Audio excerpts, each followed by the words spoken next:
صلو علیہ وآلہ۔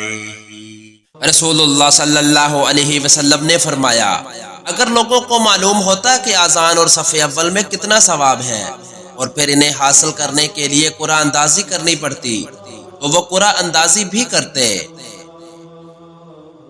رسول اللہ صلی اللہ علیہ وسلم نے فرمایا، اگر لوگوں کو معلوم ہو جائے کہ نماز سویرے پڑھنے میں کتنا ثواب ہے تو لوگ ایک دوسرے سے سبقت کرنے لگے۔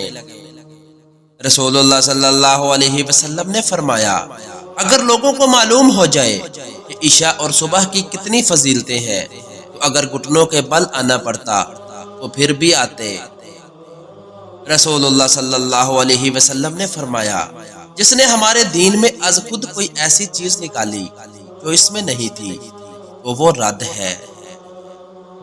حدیث نبوی صلی اللہ علیہ وسلم ہے، ایک عورت نبی کریم صلی اللہ علیہ وسلم کی خدمت میں آئی تو آپ صلی اللہ علیہ وسلم نے ان سے فرمایا کہ پھر آنا۔ اس نے کہا، اگر میں آؤں اور آپ کو نہ پاؤں تو؟ گویا وہ وفات کی طرف اشارہ کر رہی تھی۔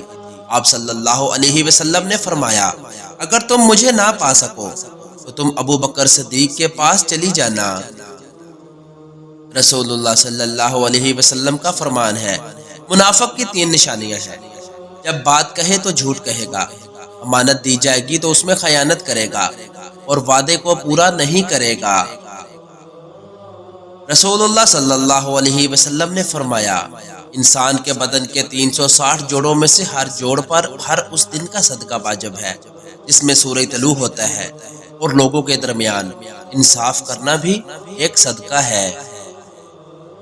حضرت عائشہ رضی اللہ تعالی عنہ بیان کرتی ہیں کہ سعد بن عبادہ نے رسول اللہ صلی اللہ علیہ وسلم سے کہا کہ میری والدہ کی موت اچانک ہوئی ہے، میرا خیال ہے کہ اگر انہیں گفتگو کا موقع ملتا تو وہ صدقہ کرتی، تو کیا میں ان کی طرف سے خیرات کر سکتا ہوں؟ آپ صلی اللہ علیہ وسلم نے فرمایا، ہاں، ان کی طرف سے خیرات کر۔ مزید ویڈیوز کے لیے چینل کو سبسکرائب کر کے بیل نوٹیفکیشن دبا لیں۔